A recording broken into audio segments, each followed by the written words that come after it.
Good morning, unless it's not. Well, it's that time of year again. Everyone's trying to prevent the inevitable fatness that comes at the end of November, and I've decided to get in on that fad and start a diet. That's right, I'm practicing for the end of the month by eating as much food as possible. The only problem is, I don't really know how to cook, and I'd like to practice with good food. Luckily, there's plenty of food in video games that I can learn from. Nope. Definitely not. Now we're cooking with gas, is what I would say, but they use wood in this game. That's right, I'm going to learn to cook from my favorite video games. Food has been a staple in video games since the prehistoric age. Eat dino meat to gain health.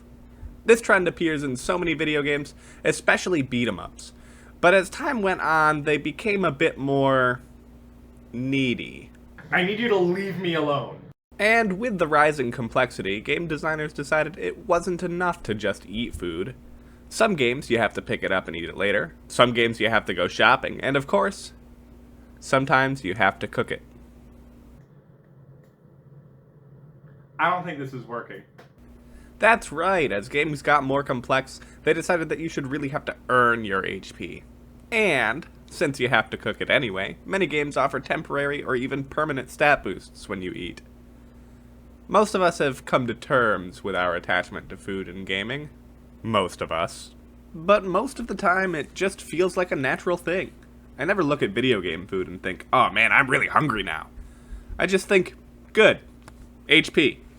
But that doesn't stop developers and artists from spending a lot of time making us think about food. So I thought it might be a good idea to take a look at a bunch of different food in video games and see what it might take to make some of this for myself. Not every game requires you to make your own food, even in the modern age where more gameplay is obviously better. A lot of games just have some form of money, and you can use this money to buy food. It's just like real life! Most games that are like this just use food as some sort of restoration. Instead of potions, chow down on some meat. I mean, it kinda makes sense, but maybe that's just because I'm so used to it. I've never eaten anything to heal a bullet wound before, so I guess it's actually kinda weird when I say it out loud. Well, I feel much better. But I've played a few games recently where these items give buffs as well. But even then, these games can vary widely. I mean, food buffs in Monster Hunter affect you for a single hunt and give you chances to activate special effects. But in Neo The World Ends With You, food is the only way to increase most of your stats. But which of these is better? Do I want food that will make me less likely to get knocked over, or food that makes me stronger?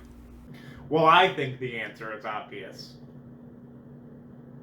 No, you say it first. Most of the time, these buffs are temporary, like in Kingdom Hearts 3, and you can usually only have one at a time. So I don't think this is the kind of food we're looking for to get ready for Thanksgiving. Everyone knows you need at least 30 Constitution for Thanksgiving. Besides, look at how many subscribers I have. You think I can afford food? So that leads us to our next option.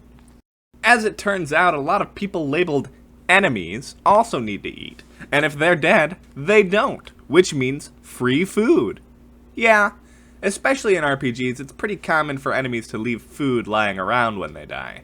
These games give out minor healing items pretty freely, and if you use food instead of potions, you better believe in that 5-second rule. Of course, these games usually have some sort of shop to buy from as well, but if you're an item hoarder like me, chances are you don't even know how to spend money anyway. Wait a second, how did this get empty? Oh. A lot of beat-em-ups have similar mechanics too. There's not usually a lot of menus, so people have to drop their meat on the ground. How did you fit that whole steak in your pocket? More importantly, why is it the only thing left when you die? Oh no, you have defeated me. Ah! Well, last time I tried beating someone until they dropped a whole roasted chicken, it didn't work out too well. I guess we have to hope that our last option works out well for us.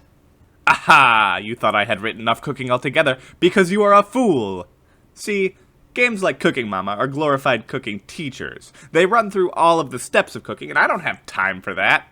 Luckily, video games are way ahead of us now. In many games, you just select a recipe or slap a few ingredients together, and voila! One system like this I remember well is from the game Raft. I don't know why, but it just took us forever to figure out how the cooking pot worked. It's not difficult, really. I think it was just very specific. If I had to choose something from this game, I'd probably go with vegetable soup. All it needs is potatoes! I like systems like this, finding a bunch of random dishes from a limited set of ingredients. The only issue is that I'm not very creative or smart, and I can never find these on my own. I don't know how to food. And this gets even worse in Breath of the Wild, where you just have the whole world to cook with. Just pick any 5 things and go for it. Trust me guys, this'll work. I saw it on a wiki. And that becomes my biggest problem. Personally, I try to avoid the internet for most games, and that means I usually just ignore these cooking mechanics entirely, or cook the one food that I know works okay. But that won't cut it for Thanksgiving. I gotta go all out, eat all the food. There must be some game somewhere that can teach me. Overcooked is all about food, but if anything, that's more work than usual. Maybe I could make the salad at the beginning, but that wouldn't fatten me up.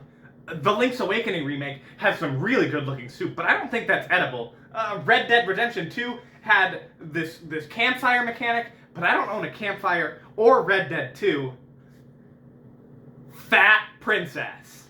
Often a joke among gaming communities for very large and obvious reasons, a main mechanic of the game involves feeding the princess a bunch of cake so she's too fat to kidnap. Well, saying that sentence out loud probably put me on a couple lists nobody wants to be on, including the list of people who've played Fat Princess before. But at least I have my solution.